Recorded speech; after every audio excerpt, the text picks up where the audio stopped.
Welcome, everyone, to this week's edition of Override. I'm so glad that you joined us today. We are going to have one heck of an episode.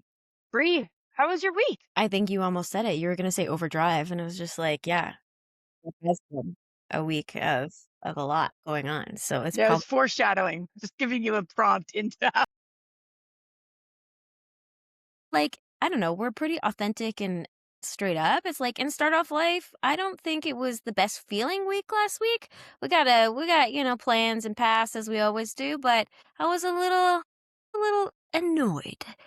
To Hmm. put it lightly. Annoyed is a light term. It's always good though. I think the cool thing is, you figure it out and you work together as a team and you find a solution. And so like that part I think was like a great reminder of like why I love the team and what we're doing together. But yeah, these things happen and sometimes there's just real piss offs that come up and I was feeling a little pissed off, I'm not gonna lie. Yeah, it's interesting. I don't know if the audience knows, but we obviously read lots of motivational material. We're always looking about like what other companies are doing to keep their employees engaged and how they've like got to where they are and how they grow their companies. Like we're keenly interested in a variety of different topics. And this week I had to lean way into that pet video. How you really have to hurt in order to get to where you want to go.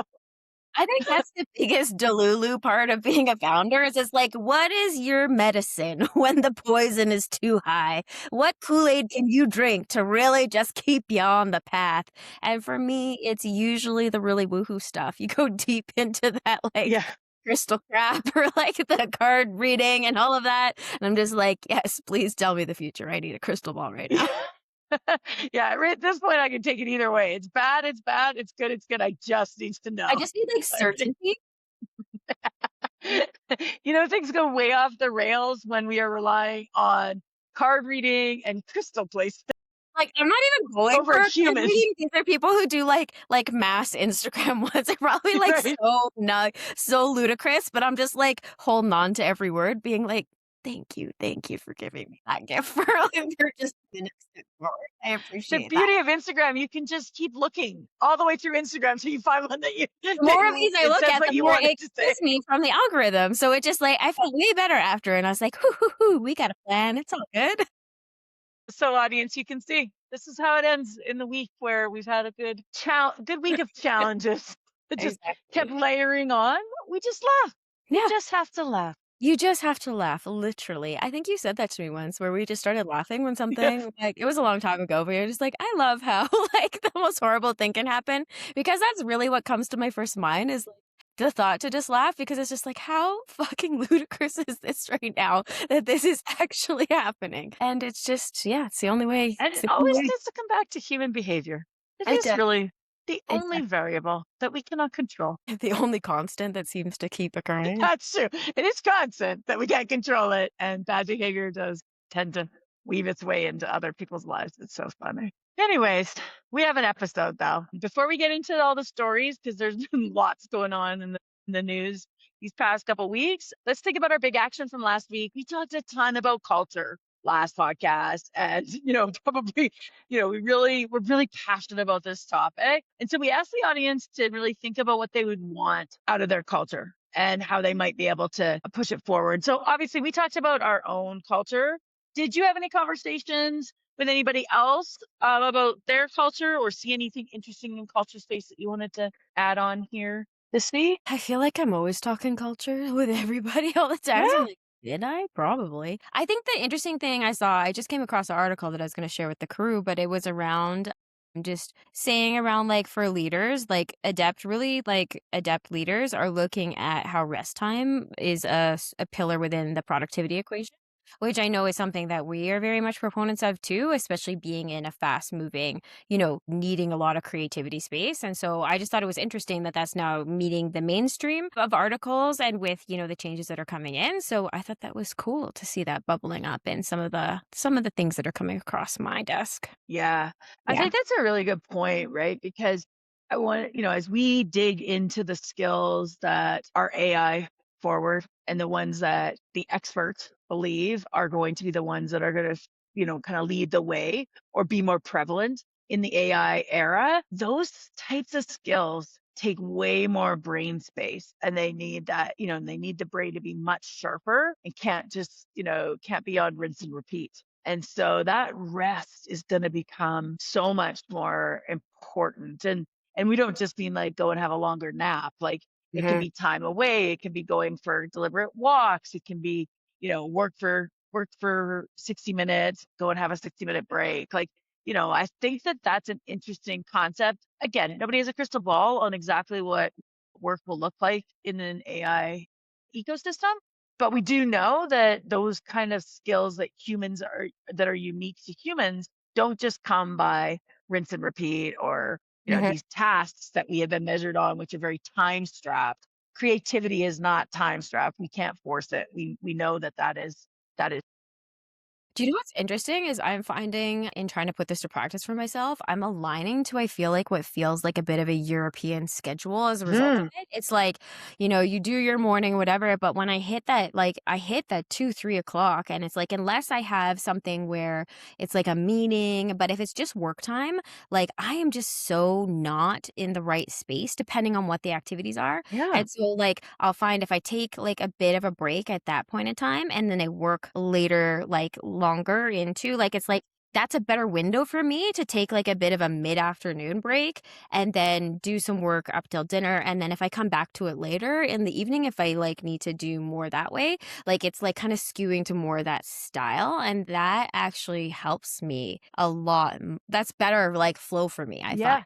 Better flow state versus trying to just punch it through in the afternoon, which then becomes a whole waste. Because the harder I try to punch, then that, like, before dinner time just erases and erodes from a, like, feeling like I really, like, accomplished things. You're just like, "I just feel like Hmm. I'm struggling for the last, like, 3, 4 hours trying to get that all Yeah. figured out." Well, and we just that's such a great comment, because how often in a time constrained world where you have to work 9 to 5 or whatever, you see there those, how many times has it happened in a day where you can sit there for 60, 90 minutes and not get anything accomplished because like you just can't. And you would have been better off getting up, walking away, going for a quick walk, go get a coffee, whatever, and then return. And it probably would have taken you 20 minutes to get Yeah, whatever you needed done. yeah. But because we've been mandated in this institution of work to work these hours, those are the hours, this is when you're allowed to take breaks, Mhm. that works in a task-based, or, obviously in an assembly line and those kind of places, but it really doesn't work in this creative work that we're moving into, this opportunity to really solve complicated, problems and elevate, where we are today to where we're going to. So it'll be interesting to see if that doesn't become like time doesn't matter, impact matters. Well, and I think too, it's like, as a mom in the workforce too, trying to like work at this pace, it's like that's so much like my evening flow actually to dinner is great. If I didn't have to feed like younger children who can't feed themselves, I would just keep going to a certain point and then just call it a Right. night. I wouldn't come back on later. But I have like a forced kind of Right. stop time to feed family and or like eat dinner with Get them every. out to events. Yeah, or there's, like, baseball or this or that, and so there's, like, a set time, and so that's why I usually come back to it, but it's like, as a mom, well, now I have the ability to kinda go with that flow. It's like, one, what's my personal flow, but then also, like, from a family, obligations or things like that, like, what does that look like? And I can crunch some stuff out, like, late evening when, either people are in bed or, like, getting kinda Just going chilling, downtime. Yeah. ready, yeah, you know what I mean? Like, nobody is really looking for me, needs me, wants me, or they're just hanging up with me upstairs anyways, and so I can be here doing stuff while they're whatever, and, like, for a bit, and then, like, that's good. Yeah. So, yeah, I think it's just I love nice. that rhythm though. Like I think when you can fit, one of our early kind of hypothesis at League was about like how do you intertwine these? It's not about balance anymore. It's just about the two living and working are together. There's no barriers to them. You don't need to be in an office to work anymore. And you should have the flexibility to manage family inside of what the traditional work hours are. So I Well, think and it's pretty cool. The We're gonna important see thing to the call out change. too is, like, I leaned into an example of talking about my work time, and, like, I think sometimes these conversations skew into more work, but, like, I want to highlight, like, what that also enables me to do in the afternoon is, like, I pick up my kids from school, and my son wants to play at the park with all of his friends for a bit before we go home, and if I don't have a meeting that I'm trying to get back for, I'm like, "Yeah, sure, let's take 30 minutes and hang at the park, and then we'll go Yeah, home, and it's fine." And it's not a big deal, and so, like, we can do stuff like that, or if my daughter, like, comes up to me and she's like, "Mom, can we go and run to the, notebook store in the afternoon when we get home from school?" It's just like, "Yeah, let's go do it, girl," and then it's, like, nice because you get to have these moments of connection with your kids, which, like, if you have too young of kids, you won't come to, like, this realization yet, but the older your kids get, the more you realize connection moments don't always happen on your schedule when it's convenient. yeah, It's when they come to you and you really want to grasp onto these moments because those are your moments where you're being invited in. And so, like, when that is the case, it's like you got to just take the opportunity. It's like, oh, tween, you wanna go to the notebook shop together and get mom? am I Let's in? do it. Let's yeah, I got nothing. Let's go. Okay. And so it's like, I think it's just like that's a beautiful thing to me. Like I think that's the way where you can have like a really fulfilling life and still feel like you're being there for the moments that count. So I don't want it to Yeah, skew to like, well, yeah, sure. Brie just says she works at 10 p.m. It's like, yeah, I'm a startup founder. Of course I do sometimes. But like at the same time, I'm also taking intentional moments with the things that in the matter middle of the day. Yeah. when they matter to me. Yeah. Exactly. That's a Yeah. great point. So on that, let's go and find out what sort of invasion the government's having on people and working with AI this week. So I start there by saying because we saw a great story out of the Senate in the US this week that is calling for places to announce when they are or yeah, I guess announce, not just announce, but actually declare it to the government when they are removing roles, people from their organizations that is caused by AI. So we've talked about this topic on the show before in the fact that we talked about how often this is just the tagline, which potentially could be because of AI, but really seems to be much more about just actually inflated numbers, cost reductions for other reasons and not AI. Because not all, most of the time we're seeing the ideal place for AI is in a collaborative way with a worker and not in a replacement way. So when you saw this story about overreach again, what did you think, Brie? I mean, it was like obviously we've been talking about that for a while as like a get free clause that a lot of companies have been using. I think the thing that's interesting in this, and I think in general, like with AI, with new tech, with this kind of way of working, there's kind of like these two camps in my mind. There's like the tech world or like, these kind of groups. Like to give you an example, when I left big corporate and went into neo financial as like my first tech role, I remember just feeling so like, yes, I love this place. I love being here because you entered a world where accountability was very high. There's no bullshit. It's like you are measured on your ability to deliver and to like be good at your role, to perform, to do these things. And I think when you come from big corporate, like that's so much not what you're rewarded on a lot of the time. And as a high performer, it can feel very burnouty because you just feel like you're constantly caught in a machine that's more around politicking and like kind of falsification of some of like performance or not falsification but it's what's the skin on top of it, what's the angle, what's the this, like a lot of it can feel like its own little like bubble. And so I remember just getting to a place where it was just like all the smart high performers are here and it's so fun and everybody just Yeah. a lot and everybody is being pushed and recognized for that. And so I felt like that. And so that's where I kind of my mind went to with this because it just made me feel like, AI, technology, all of this is actually like pushing things forward of just like transparency and Mm, accountability, skills based hiring, all of it. Like you're kind of like all of a sudden, like removing the veil of bullshit that you could normally hide behind to kind of massage things how you wanted it to be and forcing it to just be truth. And so that was one thing that I thought was interesting. And then was also thinking, you know what? as company, I think, of course, they're pushing back. They're highly uncomfortable. These big corporates live on the bullshit. They don't live on truth. They live on the bullshit. And so, how are we going to move forward in this? When you know they're going to dig their heels in, they're like, we don't want this much accountability, transparency. Like, that's not what enables us a lot of the time to make outcomes that we need to have happen. This is going to feel like a handicap to my ability to perform.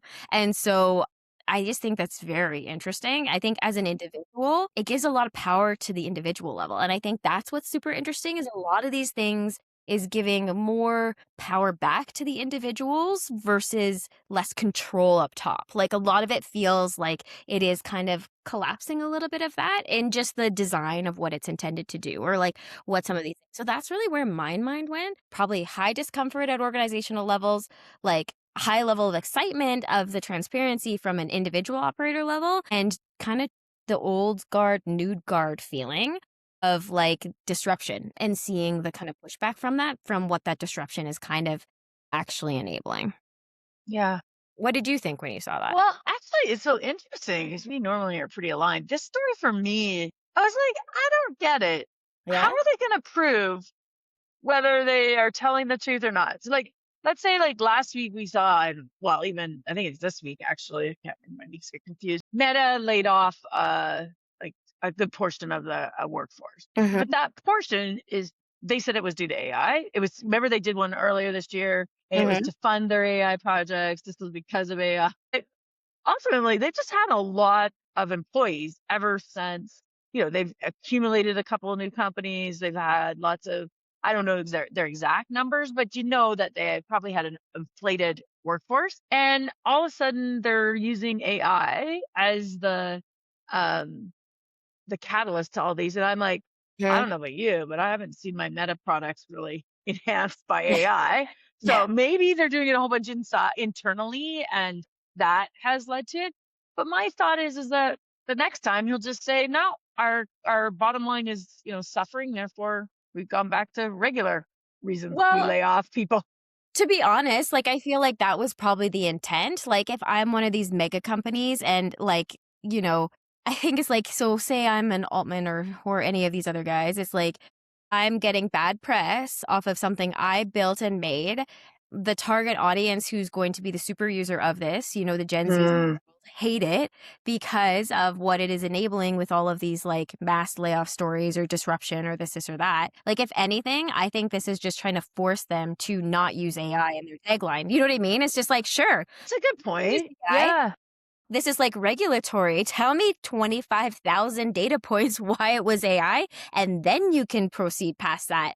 So I honestly think it's just them trying to like force people to not say AI because it personally is a pain in the butt and diminishing some of the outcomes they're trying to accomplish. Yeah. Like, I'm sure that's a part of it, but I also, yeah, from a macro kind of like perspective level, when I saw the pushback that they were getting from industry, that's kind of where my mind went. Cause I'm like, yeah, of course they wouldn't want that because it takes away some of their veneer. That's a really good point, right? Because, like, let's be honest, five of the biggest AI companies in the world are headquartered in the US. So this ongoing negative press and fear around the product is definitely going to inhibit their ability to grow and I don't know if we want to call it win the AI race, but make sure that they continue to stay first. There would be definitely national value in just curving the rhetoric, even if we have to do it through the Senate in order to do that. Totally. And I think this Yeah, is like that a makes sense, classic, actually. this is such like a Yeah, product move. Introduce yeah. friction to something you don't want them to You do. You don't know what want I them to mean? say Like, anymore.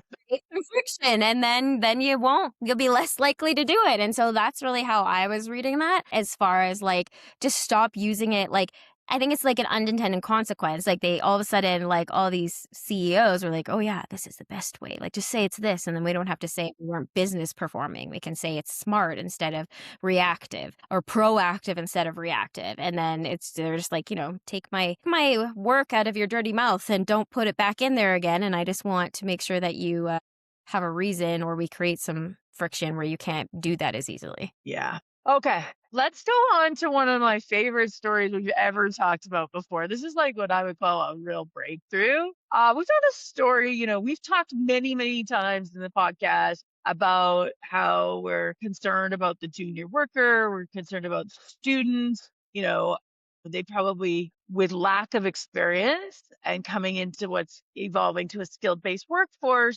how do they navigate their way? We have a high youth unemployment rates. And so all this contributing, it's been really tough on them as we transition through this AI ecosystem.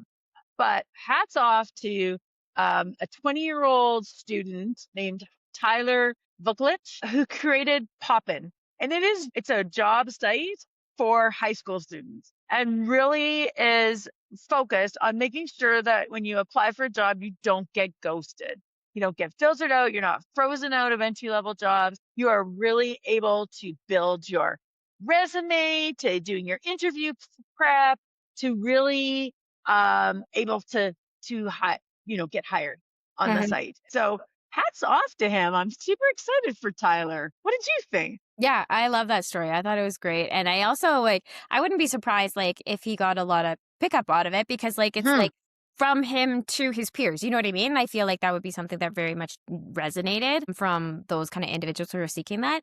I think it's also very interesting because it's also showing what we hear a lot of from that more Gen Z kind of group or that new graduate kind of group is just a lot of uncertainty and kind of feeling like they're kind of left hanging and that they don't necessarily have clear resources or paths forward. We know that's a huge opportunity. And so I think for him, this would be a great opportunity to start creating and building some things for that. But I think then that shows there's going to be, others looking at this segment of people and how they can be enabled in their path, Yeah. obviously. And I think that was one, like, obviously I wanted to highlight that this new Yeah. website's out there and, might be a different tool to use than your classics Mhm. Indeed and LinkedIn. And it's very focused for that 18 to 24 group. But I think more importantly, it really goes back to what we often talk about is in this era, your ability to think outside the box, solve a problem that exists, the Mhm. tools are available to you now, right? Before he had to now, he does have some developers on his staff and got marketing. He's got like a whole group of people. It's amazing. But you can start with AI and one of your coding tools Mhm. just to make prototypes, just to Yeah. test it. You can get to market so much faster today with something that really is valuable to that niche of customers that you're trying to solve. And then you can build as and iterate as people are using it. And this is a great example of how AI has changed the trajectory for this group of young people, particularly Tyler. Yeah. Well, and I think you bring up an important part too around just the speed to be able to get off the ground, especially where Hmm. a product or something is concerned. Because we certainly prescribe and I certainly prescribe to more the concept of sell and then build versus and coming from past, experience being at an accelerator and watching other companies come through and how people have approached building products is a lot of the time people get caught up in just mass building a product without really figuring out their market or the customer or that fit. And then you wind up with spending a ton of time, money, and effort building something that you don't actually have a buyer for. The most important thing is that you actually have something valuable enough to sell. And so I think this allows you to be able to do that cycle so much faster as far as getting something minimally viable out there, really understanding and testing and then tweaking so that you understand that you're actually hitting where you need to and investing your money more wisely throughout that journey so that you can be ensuring that you're putting it where it counts versus on something that's too unproven and might wind up being too much risk to invest that much in. Yeah, that's a Yeah. great point, right? Because before, you had to do those kind of wait list type of Yeah. emails. You might be able to get a couple of slides together in Figma's video and stuff like that. But today, we at League, we iterated 4 times in 1 year, right? And tried something, didn't work. Tried something, it worked better, but didn't work completely. Tried another thing and it worked way better. And that get us to a product that you're going to invest money in order to get it out there so that, it works effectively and stuff like that. So yeah, I think that this is just a great story for that. Again, no age boundaries to it. AI and probably people in their 20s are probably more comfortable in that Mhm. they're just comfortable in digital space. But, they can pick this stuff up. They can remember AI teaches you how to use AI. I think people forget about that. Like if you don't really know how to code on AI, just ask AI. It will tell you. Yeah. I I asked love that about the tool. an agent for a certain thing the other day, and I was just like, "Here's how you do Yeah. it." Perfect. Thank you. Exactly. It gives you the exact steps. It's brilliant. Brilliant. Okay. So let's slide through to our next story, which is one that's near and dear to our heart because we are a small business and because we use Claude. And what I love about this is Claude Veil Claude for Small Business, which is really focused and it put out I think 15 pre-built agentic workflows that connect right into the most popular SaaS programs, like from QuickBooks to PayPal to DocuSign.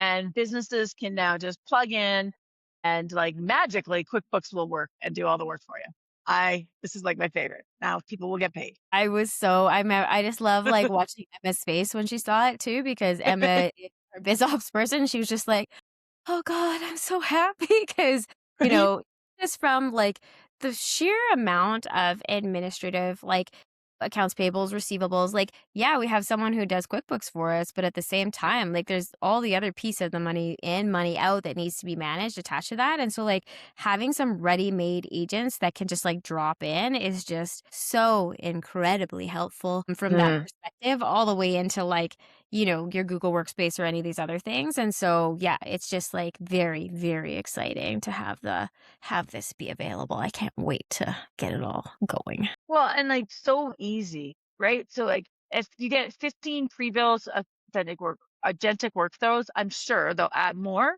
But again, it gets over that fear of not knowing how to build the right workflow, not knowing how that agent gets set up. And even though you can just ask AI to tell you how to build it, it just makes it easier because as we know, small business owners don't necessarily have the time to go in and build it themselves. Like I do believe we have a block in our calendar next week to talk about AI agents. Well, and I think that's the thing. Like we've talked about these agents for ourselves for months, but again, just don't have the time. And so having something that's already developed that you can just put in is just like, Yeah. yeah. Yeah. I do think this is a game changer. Af- Anthropic has done such a good job of kind of thinking across the suite, but focused on the things that are most valuable, I think, to the user. Uh-huh.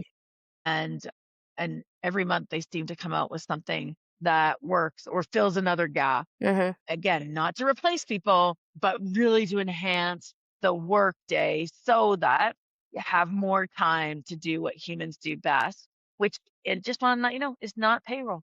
That Yeah. is not what I do best. It's not my favorite thing to, remember which email to send, right? But now I can get that all set up and it will happen automatically with Claude for small business. Yeah, for sure. Well, in the small business, like most, when you look at the breakdown, like most of the companies like in the world are like there's a far greater majority of small businesses versus like the large Right. enterprise in that makeup. So it's a huge market that's been largely underserved or just there's not really it hasn't made sense. Like you can't create these like very robust tools for them in a way that's like cost effective and affordable for that like customer segment. And so I think it's very interesting and exciting like what's possible now for these groups with the new technology that creates better options that way. Yeah, I think that's a really good point.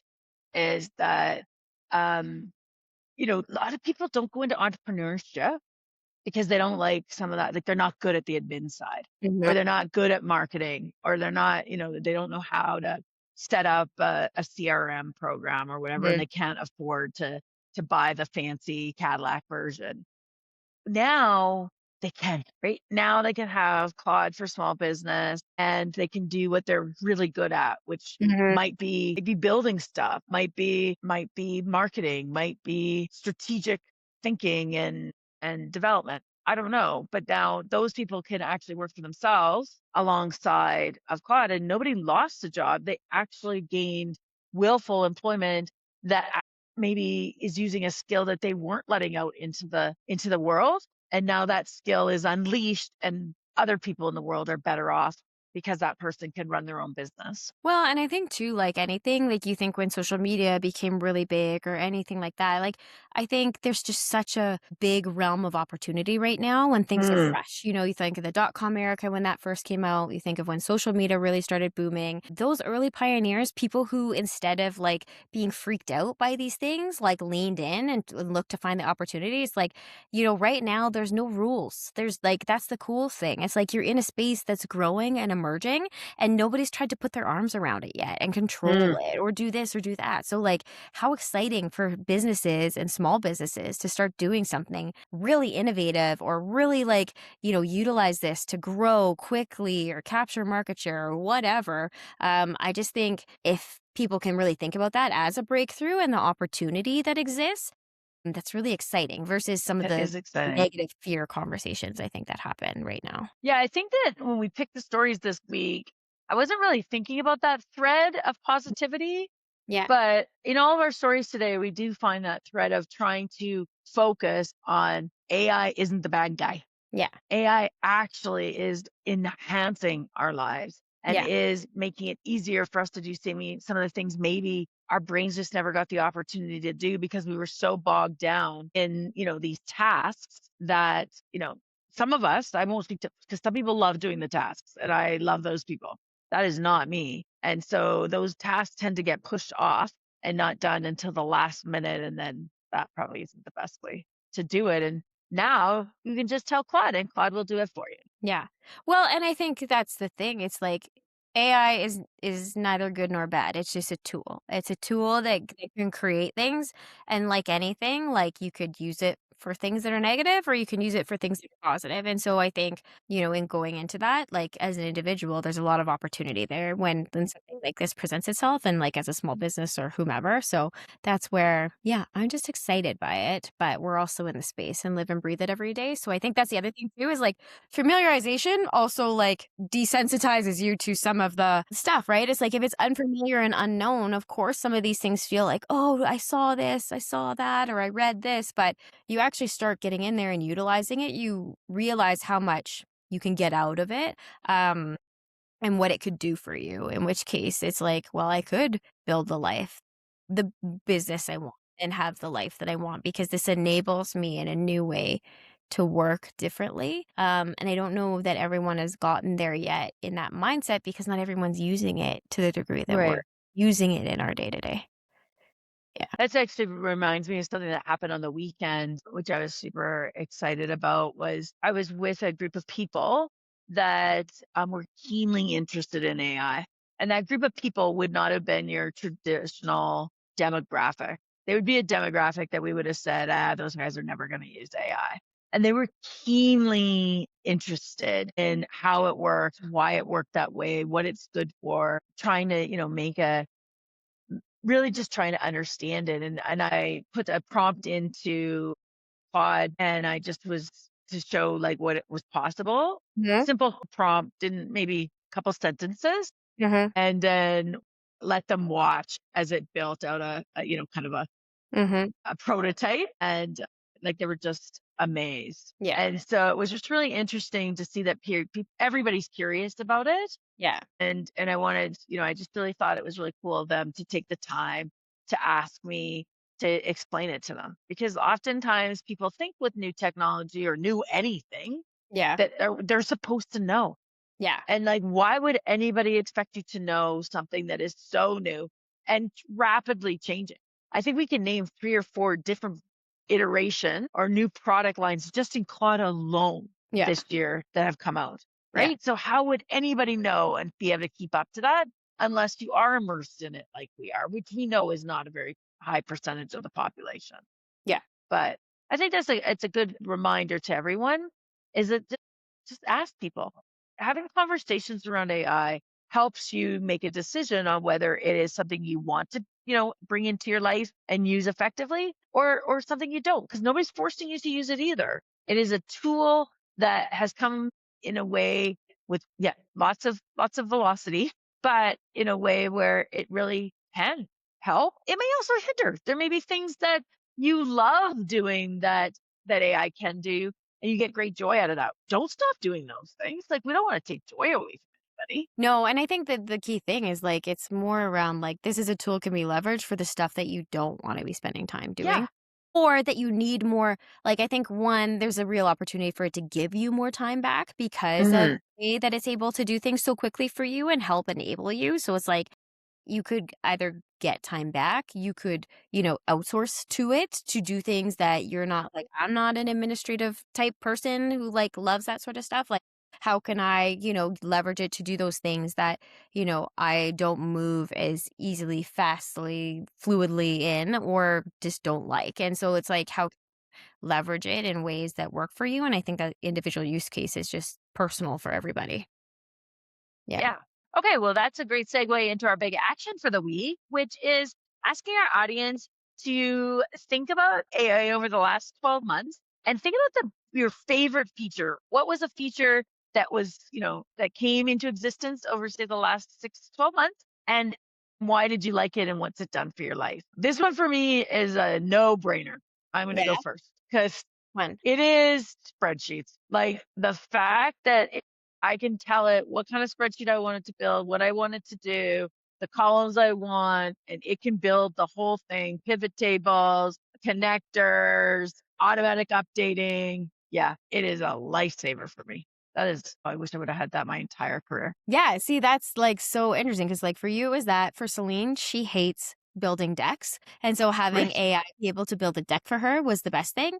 For me, I love the thought partnering from a tool, that can be tied to research and real-time kinda, like, working through deep ideas, and so now that it, like, remembers across your conversation history, and so Yeah. it's I can just, like, dump all my crazy brain in at whatever Yeah. time of day I want and just create this repository of things that don't like. Because in the past, like, I forget, it's like Yeah. my brain is too full with, like, everything from work to big problem solving to matching socks to, like, birthday parties to whatever. It's just, like, Yeah. it's so overloaded, it's not even funny, and so, like, a lot of these things don't always stick or hold a line of continuity, so, like, in my right now, like, colander brain, when it's, like, constantly leaking, I love that this enables me to bring all of that back together and Yeah. maintain that narrative, and so, like, yeah, like, my cloud is just full of, like, so many different chats and, like, Yeah.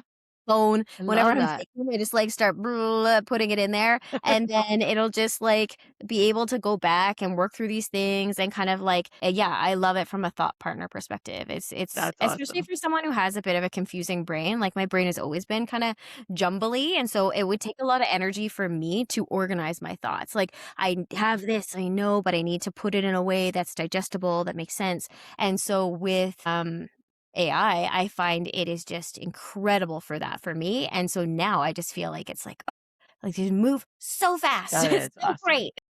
Yeah, that's a great one. Yeah. That really is a great one. Have you gone back and done the prompt like, "Hey, could you go through all of my chats and tell me the ideas that I've never brought to fruition?" No, I have never done that. I guess I should do that now. It's like, what am I forgetting about in here? What have Yeah, what I did I forget that was a really good idea 6 months Yeah, ago? yeah, Maybe it's time to implement that really good idea yeah. today. It just feels like I have, like, a little person, like, with a Yeah, notebook following me around. It's like I'm that Meryl is Streep in true. The Devil Wears Prada, and this is my little assistant that I can just be, like, throwing stuff to, and it's just, like, writing it all down for me and, like, memorying and then, like, reminding me of all these things. I'm like, "Oh, thank you." Yeah. One thing I noticed, as I was building out some stuff for sales this week was it's really good at pulling names now. So, Yeah. like, it will be like, "Okay, Bree will do this, and do you want me to invite Celine and Emma to this?" And I'll be like, "It's so cute." I love that it just knows all the people now, and it has through that pattern recognition of Yeah, who does what and where we go and how we move the 4 of us together. that's funny. Yeah. It is a great partner. We definitely use it a lot. Our number 1 employee. Yeah, exactly. Well worth the spend. Okay. Well, this was a great conversation. Thanks, Bree. Thanks everybody for listening. Please remind if you really enjoyed what we're doing, we would love for you to share. Send it out to your friends directly. Actually, that'd even be better. Skip the algorithm and just to introduce our podcast to the rest of the world. Thanks, everyone. Have a great day. Bye.